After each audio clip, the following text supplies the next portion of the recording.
నరేంద్ర మోడీ దౌత్యం నిదానంగా పనిచేస్తుంది.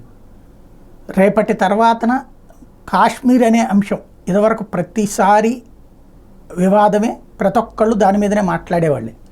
కానీ ఈ మధ్యకాలంలో కాశ్మీర్ వివాదాన్ని జాగ్రత్తగా పక్కన పెట్టించడంలో సక్సెస్ అవుతూ వచ్చారు. అది ఏ స్థాయిలో ఉందంటే అరబ్ దేశాలు కూడా కాశ్మీర్ అంశం మీద మాట్లాడట. ఆర్టికల్ 370-35 తర్వాతన భారత్ మీద ఆంక్షలు పెడతారు వాళ్ళందరినీ ఆశించింది పాకిస్తాన్ పెట్టమని వాళ్ళందరి మీద ఒత్తిడి తెచ్చింది. అరబ్ దేశాల మీద ఒత్తిడి తెచ్చింది.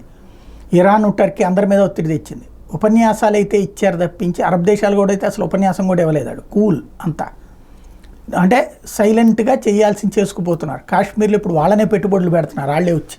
తద్వారా కాశ్మీర్లో పాకిస్తాన్ డ్రామాలకి ముగింపు పడుతోంది. ఇప్పుడు ఇరాన్ని నమ్ముకున్నాడు పాకిస్తాన్ ప్రధానమంత్రి షాబాజ్ షరీఫ్.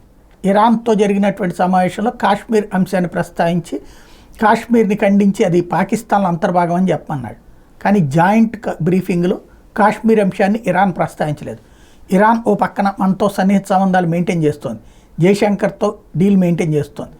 కాబట్టి షాబాజ్ షరీఫ్ వేసిన ఎత్తుగడ వికటించింది.